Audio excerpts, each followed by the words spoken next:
Revenge with Karen. You know that specific smell of a VIP lounge at 2 a.m. It's a cocktail of desperation, spilled Grey Goose, and perfume that costs $400 an ounce, but still smells like a funeral home cover-up. That's my office. Or at least it was. I was standing behind the velvet rope of Club Sanctum, wearing a black uniform that fit a little too well, designed to make me look like furniture with a pulse. Bass from the main floor was vibrating through the soles of my shoes. Cheap non-slip rubber soles, not the Lewins I used to wear when I actually owned a place like this. That's the thing about nightlife. It remembers your face, but it forgets your name the second your credit limit drops. Then she walked in. Claudia Haynes. She didn't just walk. She glided like she was on a conveyor belt made of other people's money. It was wearing a white mink coat that looked like it had been skinned alive 5 minutes ago, and her eyes were scanning the room for someone to victimize. That someone invariably was me. Check my coat, sweetie.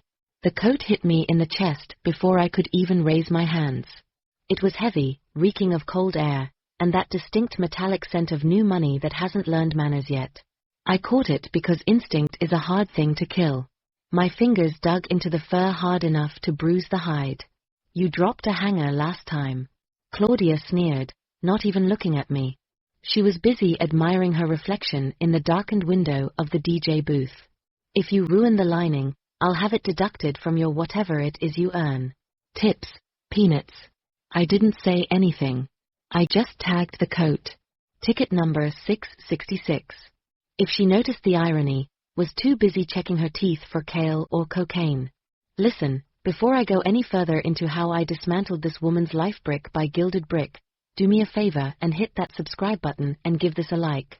It keeps the algorithm fed, and frankly, after what I'm about to tell you, you're going to want to be notified when the legal updates drop. It's the only tip I'm asking for today. Back to the fur. I watched Claudia satch into the VIP section, bypassing the security guard, who looked like a shaved gorilla in a suit. He nodded at her. Everyone nodded at her. She was the wife of Elliot Haynes, the tech CEO whose company Sphere had just acquired half the downtown district. In this ecosystem, Claudia was an apex predator. I was krill, but krill have a way of clogging the engines if there are enough of them, or if one of them is smart enough to know how the engine works. 2 years ago, I wasn't holding coats. Was the one throwing them. I owned the Velvet Room 3 blocks down. It was sharper, darker, cooler. We didn't let people like Claudia in because they ruined the vibe. They treated the staff like NPCs in their personal video game. I had a strict no policy, and Claudia Haynes was the patron saint of I remember the first time I denied her entry at the Velvet Room. She looked at me like I had spoken in tongues. Do you know who my husband is? She had hissed, her face turning a blotchy shade of indignity. I don't care if your husband is Jesus Christ in a Yeezy collab, I had told her. You're not on the list. That was my mistake. Not the denial that was a pleasure, but underestimating how much free time a bored trophy wife with a vindictive streak has. Now I stood in the shadows of Club Sanctum, watching her hold court, was sitting on a tufted leather banquet that I knew for a fact hadn't been deep cleaned since 2019. She was snapping her fingers at a waitress, a girl named Sarah, who was putting herself through law school and didn't deserve to be treated like a servant in a Victorian melodrama. More ice, Claudia barked. And tell the bartender, this vodka tastes like tap water. I want the bottle opened in front of me. I adjusted my earpiece. Sarah, I murmured into the mic, my voice flat. Just bring her the bucket. Don't engage. She's looking for a fight to spice up her Tuesday. Sarah looked over at me, her eyes wide and grateful. I gave her a microscopic nod. That's what I was now, the shadow manager, the ghost in the machine. The management at Club Sanctum kept me around because I knew where the bodies were buried, literally in terms of plumbing disasters, and metaphorically regarding the liquor license loopholes. They thought I was broken. They thought I was just happy to have a paycheck after my world imploded. They didn't know I was taking notes. Claudia laughed, a sound like glass shattering in a dishwasher. She was leaning into a guy who definitely wasn't Elliot. He was young, probably a personal trainer or a brand ambassador for tequila company, with hair so gelled it could withstand a hurricane. She ran a manicured hand down his arm right in the middle of the club under the lights. God, service here has gone downhill, she announced loudly, making sure her voice carried to my station. It's just so pedestrian. Ever since they started hiring the refugees from that failed club down the street, she meant me. She knew I could hear her. It was part of the ritual. She needed to remind me every single week that she had won and I had lost. I looked down at the fur coat in my hands. It was soft, expensive, and completely vulnerable. For a second, imagine taking a pair of shears to the lining. Just a small snip, a loose thread that would unravel the whole structure over time. But that was petty. That was amateur hour. I wasn't interested in ruining a coat. I was interested in ruining the person wearing it. I hung the coat up with exaggerated care, smoothing the bristles. Enjoy it while it lasts, sweetie, I whispered to the empty cloakroom. The bass dropped again, shaking the floorboards. I checked my watch. Was 2:15 a.m. In exactly 4 hours, the Tokyo markets would open, and a very specific shell company I'd registered in the Cayman Islands was going to trigger a purchase order that would go unnoticed by everyone except the people looking for it. Claudia thought this was just another night of her reign. She didn't realize she was dancing on a trapdoor, and I was just waiting to oil the hinges. The music swelled, drowning out her laughter. I could still see her mouth moving, shaping insults, shaping her own demise. I adjusted my name tag, Vanessa staff, and smiled. It was the kind of smile a shark gives before it rolls its eyes back. The game was on. If you think the fur coat was the peak of it, you've clearly never worked service for the 1%. The coat was just the opening ceremony. The main event was the humiliation loop, a routine Claudia had perfected with the efficiency of a Japanese factory line usually started with the drinks. Claudia didn't drink alcohol to get drunk. She drank to critique. She ordered a Grey Goose, soda, 3 limes, splash of cray in a tall glass, no straw, plenty of ice, but not too much ice. If the bartender, a sweet kid named Jason, put in 4 limes, crisis.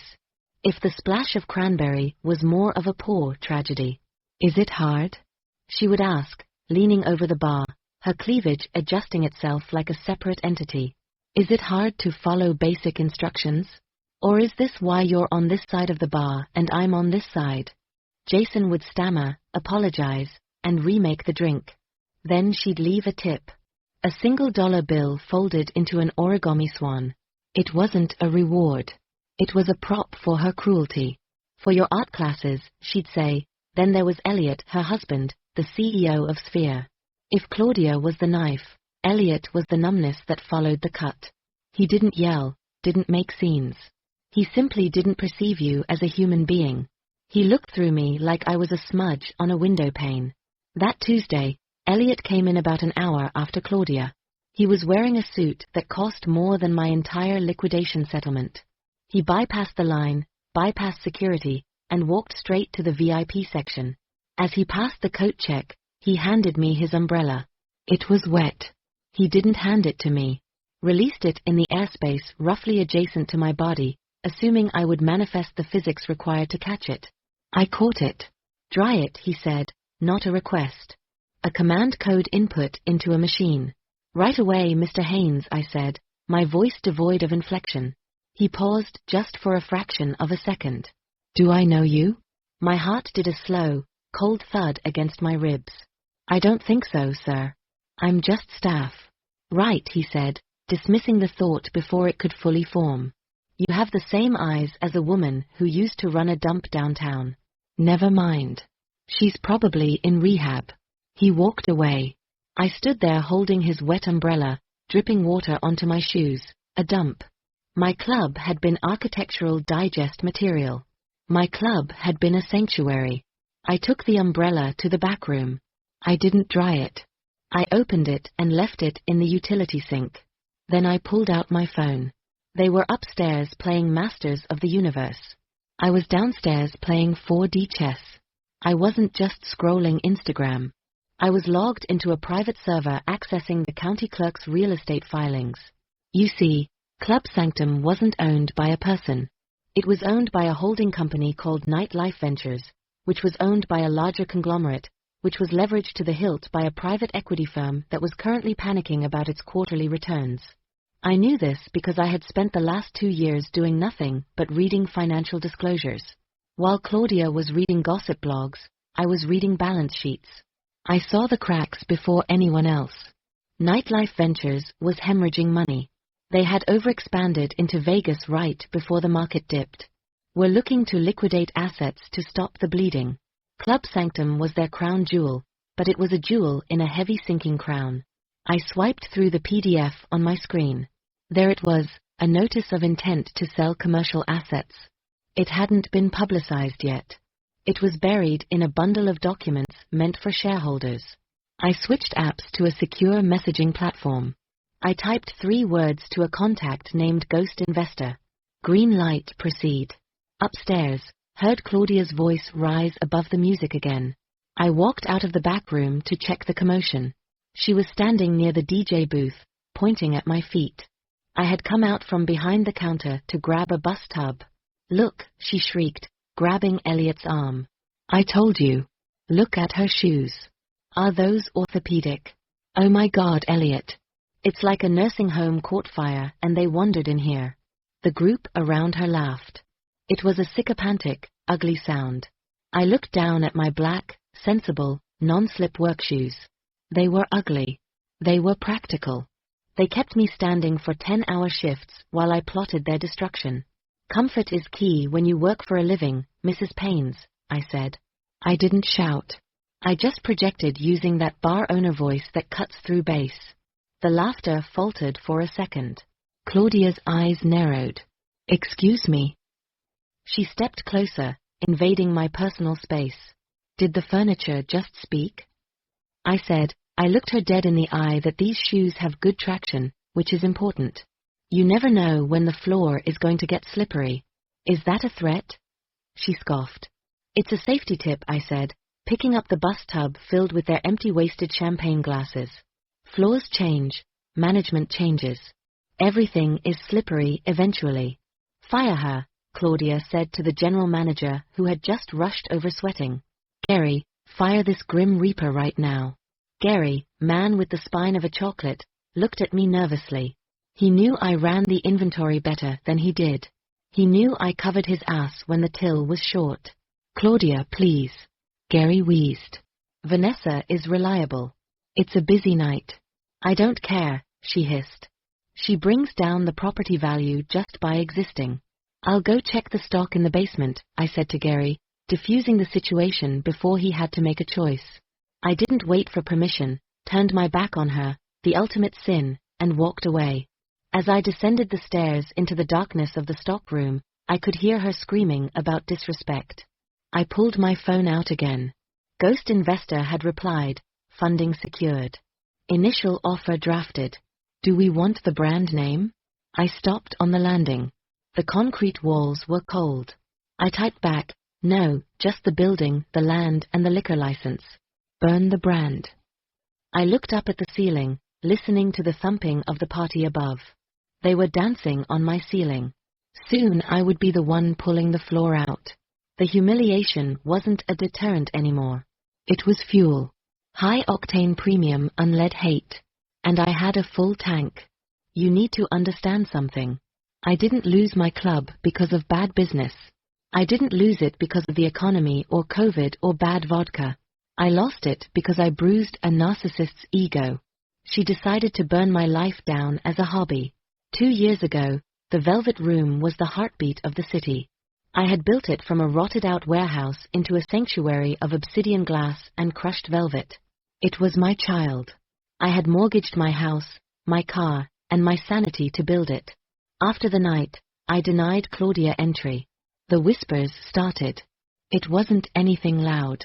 That's not how women like Claudia fight. They don't throw punches, they poison the well. Started with a blind item in a local luxury lifestyle blog. One that Claudia happened to be a major advertiser for, which downtown hotspot is actually a front for interstate laundering. Hint, it rhymes with helmet gloom. Subtle, no. Effective, devastatingly. Then came the concerns whispered at charity galas.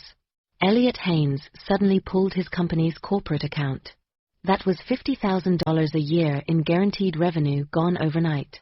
I called his assistant to ask why. I was told Mr. Haynes prefers venues that align with his family's values. Values. The man made his fortune data mining teenagers, but sure, let's talk about values. The death blow came a month later. I was in negotiations for a massive expansion loan. My investors were skittish, but on board. Then the health inspector showed up. Not for a routine check, a targeted raid based on an anonymous tip about rat infestations and sewage leaks. There were no rats. There were no leaks. My kitchen was cleaner than an operating room. But the inspector, a sweaty guy who wouldn't look me in the eye, shut us down for 72 hours pending investigation. 72 hours is an eternity in nightlife. The closed by health department sticker on the door is a scarlet letter you never scrub off. Vesters pulled out the next morning. One of them, a guy I'd known for 10 years, told me off the record. Vanessa, we love you, but the word is out. You're radioactive. The Haynes family is telling everyone you're under federal investigation. We can't be near that. I stood in the middle of my empty, beautiful club, watching the dust mows dance in the emergency lighting. I had $200 in my business account and a mountain of debt. I lost the lease. I lost the house. I remember seeing Claudia a week after the foreclosure. I was leaving the bank looking like hell. She was walking out of a boutique next door. She saw me. She stopped. She didn't say anything nasty. She just smiled, a small, tight, satisfied smile. She gave a little wave like she was shooing a fly and got into her Porsche. That wave broke something in me. It snapped the part of my brain that believed in karma or justice or taking the high road. High road is for people who have a car. I was walking, so I decided to take the low road, the sewer road, the road that runs right underneath their perfectly manicured lawns. That's when I went dark. I dyed my hair from its signature blonde to a nondescript brown. I stopped wearing makeup. I bought clothes at Walmart. I applied for job at Club Sanctum, the very place Claudia and Elliot had adopted as their new playground. The interview was pathetic. Gary, manager, looked at my resume, which I had heavily redacted, leaving out the ownership part and just listing bar manager, and hired me on the spot because I was willing to work holidays. You look familiar, he had said, squinting. I just have one of those faces, I lied. I used to work at an Applebee's in the state. Right? He said, losing interest. Don't steal the towels. For 2 years, I have been invisible. I have fetched coats. I have mopped up vomit.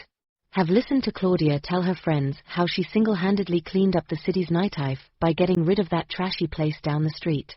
She confessed her crime to me a dozen times, thinking I was just a faceless servant. We had to call in so many favors to get that inspector out there. She giggled once, 3 martinis deep, talking to a friend in the bathroom while I restocked the paper towels. But God, it was worth it. Did you see her face? She looked like she was going to cry. Poor thing. Some people just aren't built for business. I was in the stall next to them holding a roll of toilet paper so tight the cardboard core collapsed. Not built for business. That phrase echoed in my head every night as I ate ramen in my studio apartment. She was right. I wasn't built for her kind of business. Her business was influence, gossip, and daddy's money. My business was operations, margins, logistics, vengeance. I started saving every tip. I reconnected with 2 of my old investors. The ones who had been burned when the Velvet Room went under. The ones who hated Elliot Haynes because he had screwed them on a separate tech deal. They were angry, rich men. I pitched them a plan. We don't buy a club, I told them, sitting in a dark diner at 4 a.m. We buy the dirt it sits on. We buy the debt. We buy the distribution rights for the alcohol. We surround them. Then one investor asked, raising an eyebrow. And then I said, I evict them from their own lives. The flashback ends now. The memory of that bathroom stall giggle is what fuels me. It's what keeps my hand steady as I initiate the next phase. Because here's the thing about people like Claudia. They think power is static. They think once they have it, they keep it. They don't understand that power is fluid. It flows to whoever is willing to dig the deepest trench. I had been digging for 2 years. A shell company is a beautiful thing. It's a ghost. It has no face, no soul, and most importantly, no name attached to it that anyone would recognize. Mine was called VMBB Holdings. To the casual observer, it looked like a boring real estate investment trust based out of Delaware. To me, VMBB stood for Vengeance is my business. Okay, that's cheesy, but when you're eating gas station sushi for dinner, allowed a little internal melodrama. While Claudia was complaining about the thread count of the napkins in the VIP lounge, I was finalizing the acquisition of Sanctum's biggest weakness, their liquor license distributor. See, in this state, liquor laws are archaic. Distributors have monopolies over certain territories. If you control the distributor, you control what flows into the glass. And if nothing flows, the party dies. I met my silent partners, let's call them Mr. X and Mr. Y, in the back of a 24-hour laundromat. It was the only place loud enough to mask a conversation and weird enough that no one from Claudia's circle would ever be caught dead there. The paperwork for the distributor is signed, Mr. X said, sliding a thick envelope across a folding table. He was wearing a tracksuit, but the watch on his wrist cost more than the building we were sitting in. Now effectively owned the exclusive rights to supply Sanctum with everything from vodka to vermouth. And the building? I asked, lighting a slim cigarette. I don't chain smoke Marlboro like a trucker, but I've developed a habit. It gives me something to do with my hands, so I don't strangle people.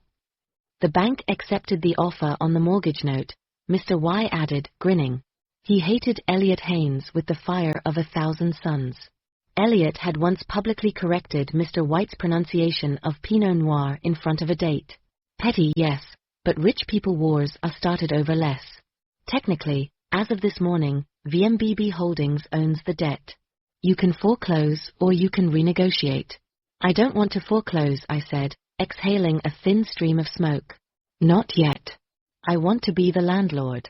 You want to charge them rent? No, I smiled, ash flickering. I want to change the locks. Back at the club, the atmosphere was getting rowdy. It was Friday night now. The bridge and tunnel crowd had mixed with the high society types, creating a chaotic energy that usually resulted in broken glass and bad decisions. I was back in uniform, busting a table near the dance floor. Claudia was there, of course. She was practically a fixture like the chandelier or the black mold in the basement. She was standing on a sofa, shoes on, which drove me insane, waving a bottle of Ace of Spades. Woo! She screamed. I love this song. The song was about struggle and grinding your way out of poverty. The irony was lost on her. I walked past her table. She looked down at me. Hey, you waitress, I stopped. Yes, ma'am. Take this away, she gestured to a barely touched fruit platter. The melon is soggy. It's disgusting. It tastes like poverty. I'll handle that, I said, taking the platter. And bring me another bottle, she commanded.